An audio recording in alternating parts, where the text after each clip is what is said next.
Federal investigators may have just uncovered the piece of evidence that destroys Brian Hooker's entire story. For months, the case of Lynette Hooker's disappearance has revolved around one claim. Brian says that on a dark night in the Bahamas, he was stranded in a small dinghy for hours after his wife vanished into the water, helpless, alone, fighting to survive. But investigators now believe the yacht may have been recording what was really happening that night. Not through a witness, not through a confession, and not through surveillance footage, but through its batteries. According to reports, federal investigators recovered data from the yacht's recently installed lithium battery system. What they allegedly found has become one of the most shocking developments in the entire case. Because during the exact period Brian claimed he was drifting helplessly at sea, the vessel reportedly showed signs of significant electrical activity, power spikes, system activations, and equipment usage, activity that investigators believe should not have been happening if nobody was on board. Think about that for a moment. If Brian Hooker was really miles away from the yacht, struggling to survive in the darkness, then who was using the boat systems? Who triggered the power draw? And why does the digital timeline appear to tell a completely different story? Those questions are now at the center of a rapidly expanding investigation that includes witness statements, weather records, internet connection logs, and evidence investigators believe could completely reshape what happened to Lynette Hooker. Before we continue, it's important to remember that this is a real missing person case involving allegations, disputed evidence, and disturbing circumstances. Some viewers may find parts of this story upsetting. Viewer discretion is advised. To understand why investigators became so focused on the yacht's battery data, we first need to go back to the beginning and meet the couple at the center of this mystery. Long before federal investigators began examining battery logs and digital records, Lynette and Brian Hooker looked like a couple who had built the kind of life many people dream about. For years, they documented their travels across social media, sharing photos and videos from life aboard their sailboat, a 46-foot vessel named Soulmate. Friends, family members, and followers watched them sail through tropical waters, explore islands, and embrace what appeared to be a carefree life at sea. To outsiders, it looked like the couple had traded ordinary routines for a permanent adventure. At the center of those posts was Lynette Hooker. Friends described her as active, independent, and deeply connected to the people she cared about. She was fitness conscious, loved being outdoors, and appeared fully invested in the sailing lifestyle she and Brian had built together. Her social media often showed her enjoying life on the water, exercising on deck, exploring new destinations, and sharing moments from their travels.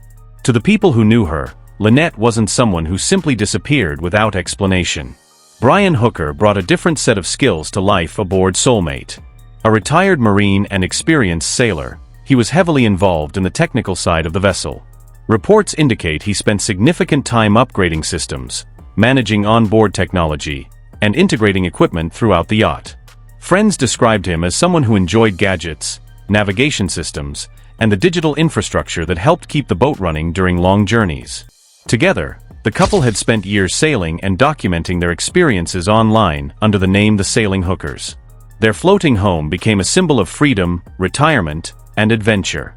From island sunsets to life anchored in quiet harbors, they projected the image of a couple living out a dream many people only talk about. But behind the photos and travel updates, investigators would later begin examining aspects of the relationship far more closely. Because by the spring of 2026, the dream voyage was about to collide with a disappearance that would trigger an international investigation, place a luxury sailboat at the center of a growing mystery, and leave one question hanging over everything that followed. What really happened aboard Soulmate the night Lynette Hooker vanished? Then came the trip that would turn their sailing dream into a national mystery. On the evening of April 4, 2026, Lynette and Brian Hooker were in the Bahamas, anchored near Elbow Cay aboard their sailboat, Soulmate. Earlier that day, nothing appeared unusual. The couple had spent time on shore near Hopetown, a small island community known for its marinas, waterfront restaurants, and sailing culture. Witnesses later recalled seeing them together that evening. One bartender who interacted with the couple said they appeared relaxed, spending part of the night eating, drinking, and enjoying the atmosphere before heading back toward their boat. According to the timeline later provided by Brian Hooker, the couple left the area around 7:30 p.m. and boarded their small dinghy to return to Soulmate, which was anchored offshore. What happened next would become the central mystery of the entire case. Brian told authorities that while crossing the water, conditions suddenly became dangerous. He claimed rough weather and strong currents created a chaotic situation in the darkness. According to his account, Lynette fell overboard from the dinghy while holding the ignition key. When she entered the water, the engine allegedly shut off, leaving him unable to restart the vessel. Brian said he tried to save her, but according to his version of events, the currents quickly carried Lynette away into the darkness. Eventually, he lost sight of her. Alone in the disabled dinghy, Brian claimed he spent hours trying to survive before finally paddling his way back toward shore. What do you think about these emerging digital details? Do you think a boat's background technology can truly tell us what happened in a missing person case? Or could there be a technical explanation for these connections? Share your thoughts and theories in the comments below as we move into the next piece of the digital puzzle. Stay with me, because this changes everything we thought we knew, and this is where things get serious. He later reported the incident to authorities, triggering an emergency response that quickly expanded across the area. As word spread, search crews moved into the Sea of Abaco. The Royal Bahamas Police Force launched search operations. Marine units scanned the surrounding waters. Aircraft joined the effort from above. The United States Coast Guard later became involved as resources were directed toward finding any sign of Lynette. Search teams combed large sections of ocean, hoping she had somehow survived or drifted into an area that had not yet been examined. But as the hours passed, no trace of her was found. No confirmed sightings, no emergency signals, no evidence that clearly explained where she had gone. In those early days, public reaction largely focused on sympathy. The story sounded like a devastating maritime tragedy. A husband and wife returning to their sailboat, a sudden accident in the darkness, a desperate attempt to survive. Many people looked at Brian Hooker as a man who had just lived through a nightmare. And for a time, investigators appeared to be working from the possibility that Lynette's disappearance was exactly what it seemed, a tragic accident at sea. But almost immediately, questions began emerging. Questions about the weather, questions about the timeline, questions about what happened during the hours between Lynette's reported disappearance and Brian's arrival on shore. Then came something even more troubling. Because as investigators started comparing Brian's account against witness observations, digital records, and physical evidence, they began finding details that didn't seem to fit together. At first, many believed this was simply a heartbreaking accident. But investigators soon began finding problems with the story. As search crews continued scanning the waters around Elbow Cay, investigators began doing what they do in every major case. They started testing the story because while Brian Hooker's account initially sounded plausible, investigators needed to determine whether the physical evidence actually matched what he said happened that night, and almost immediately they found questions. One of the first involved the weather. According to Brian's account, the conditions on the water were severe enough to contribute to the tragedy. He described a difficult situation involving darkness, wind, and challenging conditions as he and Lynette attempted to make their way back to Soulmate in the dinghy. But when investigators began examining meteorological data from the area, they reportedly discovered something unexpected. Weather records from the Sea of Abaco appeared to paint a different picture. Rather than the kind of extreme conditions many people imagined after hearing Brian's account, investigators found reports suggesting relatively calm waters in the area during key portions of the evening.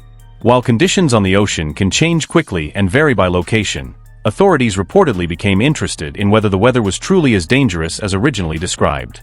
That alone didn't prove anything, but it was enough to trigger a closer look. Then investigators encountered another issue: the rain.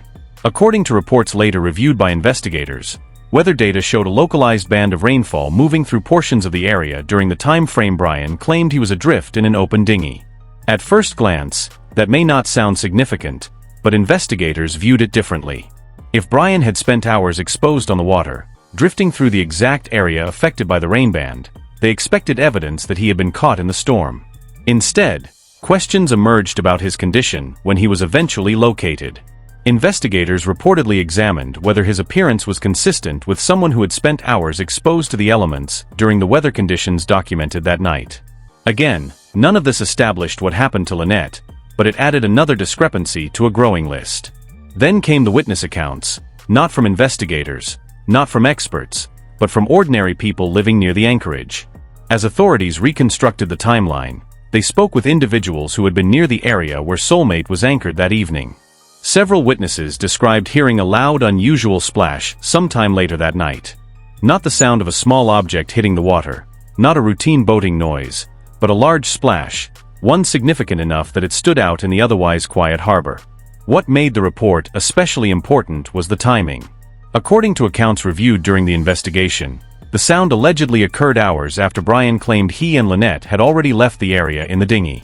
Investigators immediately recognized the potential significance because if the splash occurred when witnesses believed it did, it raised a troubling possibility.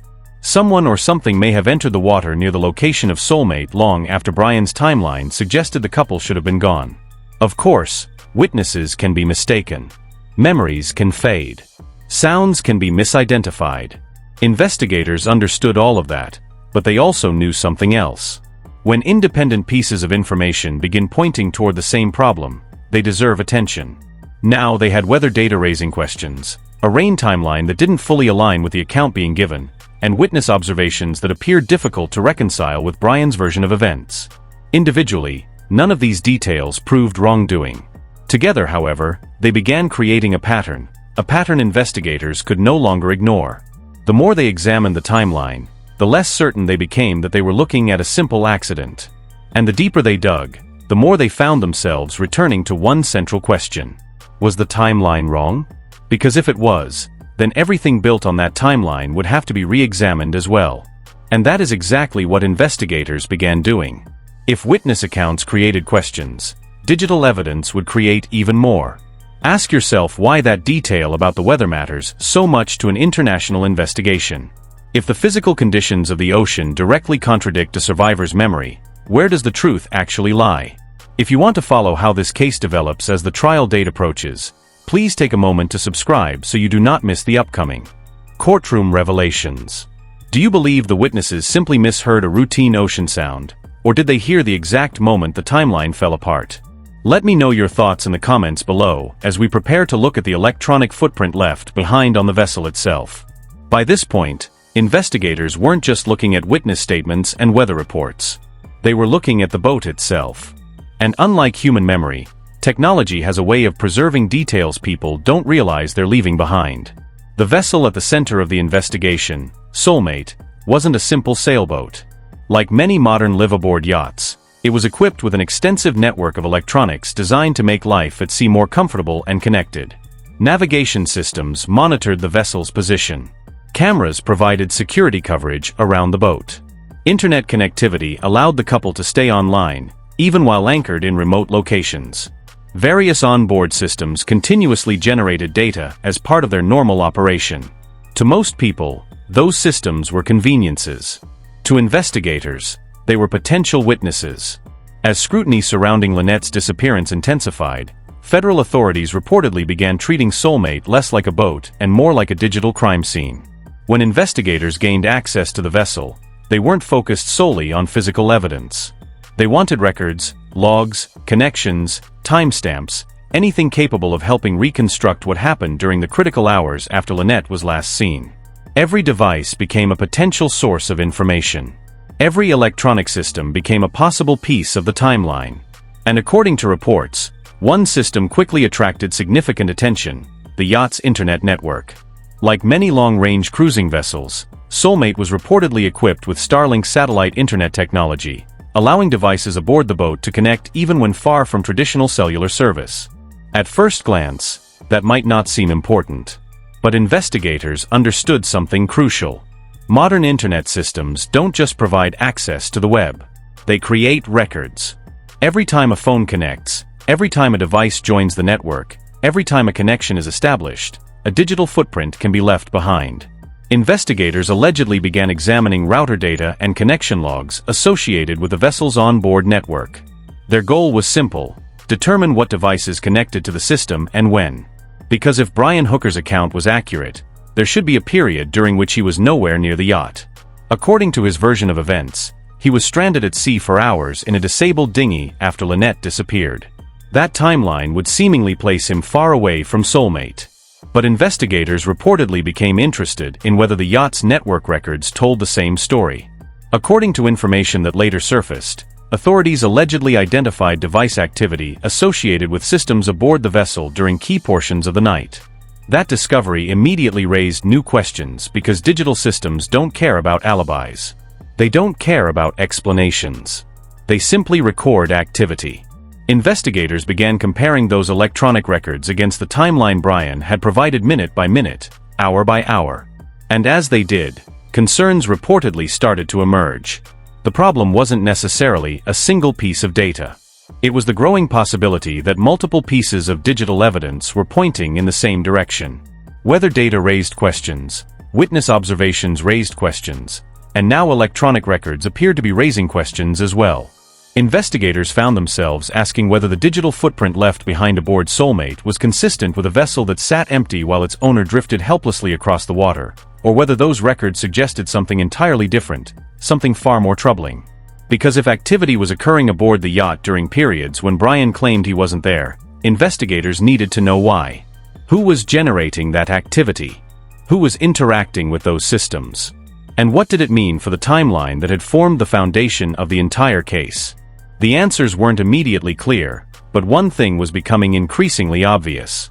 The deeper investigators dug into the yacht's technology, the more complicated the story became. And then they discovered something that would elevate the investigation to an entirely new level. Because buried inside the vessel was a source of evidence investigators believe Brian never thought anyone would check. Then investigators found something they believe Brian Hooker never considered. By the time investigators reached this stage of the case, they had already spent months examining witness statements, weather records, search reports, and digital evidence. Each category produced questions, but none of them would have the impact of what investigators allegedly found inside the yacht's electrical system. Because unlike a witness, a battery cannot forget. Unlike a person, it cannot become confused. And unlike a suspect, it cannot change its story. To understand why investigators became so focused on the battery records aboard Soulmate, we first need to go back several months before Lynette disappeared. Long before the investigation began, the yacht reportedly suffered a significant lightning strike. For sailors, lightning is one of the most feared hazards at sea.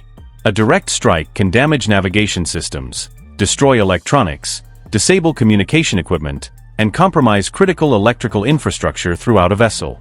According to reports, the strike caused enough damage that major repairs became necessary. Sections of the yacht's electrical system were replaced, equipment was upgraded, new technology was installed, and among those upgrades were advanced lithium battery systems. At the time, nobody could have imagined that those batteries might one day become some of the most important pieces of evidence in a missing person investigation. To most people, a battery is simply a battery. It stores power, nothing more. But modern marine lithium systems are very different. Many are equipped with sophisticated monitoring technology capable of tracking electrical activity throughout an entire vessel. Every time power is drawn, every time equipment activates, every time a significant electrical load is placed on the system, a record can be created. That information helps sailors monitor battery health, troubleshoot problems, and manage power consumption while living aboard. But for investigators, those same records can serve another purpose. They can help reconstruct activity. That is why some investigators reportedly began referring to the system as a kind of digital black box. Not because it recorded conversations, not because it captured video, but because it quietly documented what the vessel was doing hour after hour, minute after minute, even when nobody thought it mattered. Once federal investigators gained access to the yacht and began examining its systems, attention quickly shifted toward those battery records. Authorities reportedly wanted to answer a very specific question. What was happening aboard Soulmate during the hours Lynette disappeared? According to Brian Hooker's account, the answer should have been simple. Nothing. His version of events placed him away from the vessel. According to his statement, he was stranded in a disabled dinghy after Lynette entered the water. That timeline suggested the yacht should have been sitting empty, dark, inactive, waiting silently at anchor. Think about that for a moment before we move into the final disclosures. If an automated system records structural changes in power demand while a ship is legally classified as abandoned, how can any defense bridge that gap? If you believe this story deserves more public awareness and deep investigative attention, please share this video with others who follow true crime forensics. Do you think the internet connection logs alone are enough to challenge an alibi, or do investigators need the physical forensic data to make their case stick? Share your theories in the comments as we prepare to trace the exact systems that drew power from the vessel's black box. But according to reports, the battery records allegedly told a different story. Investigators reportedly discovered electrical events occurring during periods when the vessel should have been largely inactive. At first, those events may have appeared insignificant: a brief power draw, a spike in electrical consumption, a system turning on. By themselves, none of those details necessarily indicate anything unusual. Boats use electricity constantly. Refrigerators cycle on and off. Automatic systems activate. Equipment draws power. That is normal. What concerned investigators was the pattern and, more importantly, the timing, because the electrical activity allegedly occurred during the same period Brian claimed he was nowhere near the vessel. According to reports reviewed during the investigation, investigators identified notable power spikes recorded by the battery system. Not tiny fluctuations, not background electrical noise, but specific events that reportedly suggested equipment aboard the yacht was actively being used. One category of activity reportedly attracted particular attention: the freshwater system.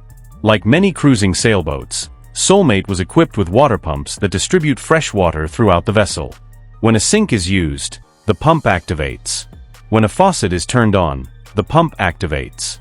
When someone takes a shower, the pump activates. Each activation requires electricity. And according to reports, investigators allegedly identified power signatures consistent with those systems operating during the critical time frame. Think about what that means.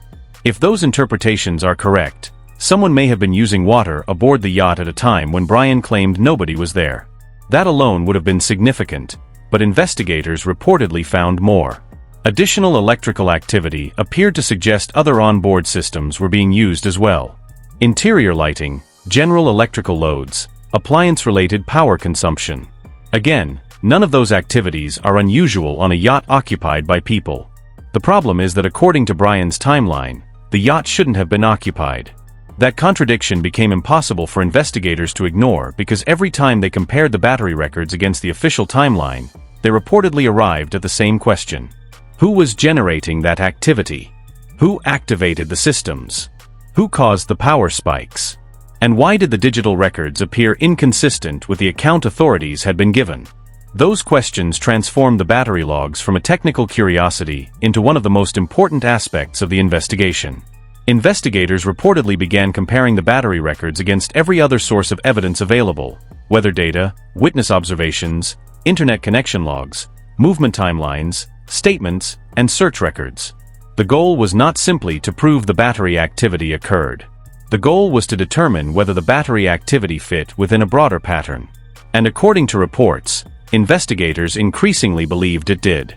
Because the battery records weren't appearing in isolation. They were appearing alongside other evidence that was already generating questions. Questions about timing, questions about location, questions about what happened aboard Soulmate during the hours after Lynette was last seen. As authorities continued reviewing the evidence, the significance of the battery records reportedly grew. Not because batteries can solve a case by themselves. They cannot. Digital evidence always requires interpretation. Investigators must determine what caused an event, whether alternative explanations exist, whether the records are accurate, and whether those records can be independently verified. But even with those limitations, the battery logs allegedly provided something investigators desperately needed: an objective timeline. Unlike witness memories, the records were generated automatically. Unlike interviews, they weren't influenced by emotion. Unlike public speculation, they weren't shaped by hindsight. They simply documented activity. And activity can be measured, tested, compared, verified. That is why investigators reportedly spent so much time analyzing those records. Because if the battery logs were accurate, they raised the possibility that portions of Brian Hooker's account were incomplete, inaccurate, or entirely wrong. And if the timeline was wrong, then the foundation of the entire case changed. Suddenly, investigators weren't just examining a disappearance. They were examining competing versions of reality. One version existed in witness statements. Another existed in digital records, and the gap between those versions appeared to be growing wider. Months earlier, the battery system had been installed to protect the yacht after a lightning strike. Now, investigators reportedly believe that same system may have preserved evidence no human intended to create. Evidence that sat silently inside the vessel while search crews combed the ocean. Evidence that continued recording long after Lynette disappeared. Evidence that may ultimately help investigators determine what really happened aboard Soulmate. Because by now, authorities were no longer focused on isolated clues. They were focused on the timeline itself. And the battery records may have given them something they never expected to find: a second timeline, a digital one. Investigators now believe they weren't just dealing with conflicting stories. They may have uncovered a digital timeline. By the time investigators reached this stage of the case, they were no longer looking at isolated pieces of evidence. They were looking for patterns. Because in major investigations, especially those involving disappearances, a single clue rarely provides all the answers. Instead, investigators build timelines, compare statements, analyze behavior, and search for recurring themes that may ultimately lead to the truth. This changes everything we thought we knew about that night in the Bahamas, leaving us with a narrative that is as chilling as it is unresolved. The federal investigation remains highly active, and as the digital architecture of the vessel continues to be decrypted, the contrast between human memory and automated data grows starker by the day. Lynette Hooker has still not been found, and until the gaps between these competing timelines are fully reconciled in a court of law, her family, her friends, and the public are left waiting for answers that remain locked beneath the surface. If you believe this story deserves more public awareness and deep investigative attention, please share this video, drop your theories in the comments below about what you believe happened during those missing hours, and stay tuned to this channel by subscribing because this investigation is far from over, and every new piece of data brings us one step closer to the truth.